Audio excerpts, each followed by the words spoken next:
म्हणजे तिथे 0 ऑप्शनच नाही काही. पण मला फरक काय पडला माहिती आहे का, मला माहित नव्हतं की 1-1.5 महिन्यात ते घेतात. म्हणजे मला ते नंतर त्यांनी दाखवलं शेवट.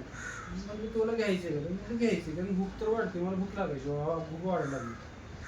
आणि नंतर नंतर आता असं झालं की अगोदर माझी एवढी चिडचिड व्हायची ना, म्हणजे संध्याकाळी नाही जर भेटली मी काहीही करणार. तो वडिलांना शिवाय द्यायचो, आईला काय, मी तिथं पुढचं माणूस मला कळायचं नाही, मला फक्त पाहिजे म्हणजे पाहिजे. 1 असेल 1.5 असेल, मला पाहिजे तर पाहिजे, काहीही उधार घेणार काय करतो.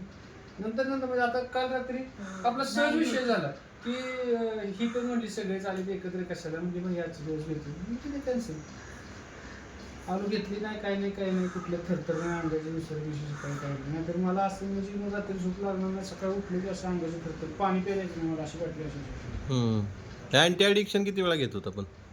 2 वेळा दिवसातून 2, म्हणजे सकाळ आणि संध्याकाळ. सकाळी 3 सकाळी संध्याकाळी 3. चांगला फरक आहे म्हणजे तुम्हाला. कसं खूपच वाटतंय फरक पण स्वतःला एक त्याला माहिती आहे कसं आहे, मुलगा झाला. आधीपेक्षा आता खूपच प्रोग्रेस. अरे आता चिडचिड नाही होत, म्हणजे अशी नसले तर नसले ठीक आहे, अजून पूर्ण बंद नाही झाली सोडा, पण प्रमाण जवळजवळ 25% आले, म्हणजे 100% वरून 25% आले. अरे वा, चांगलं आहे. पाहिजेच असं नाही किंवा चिडचिड नाही होत.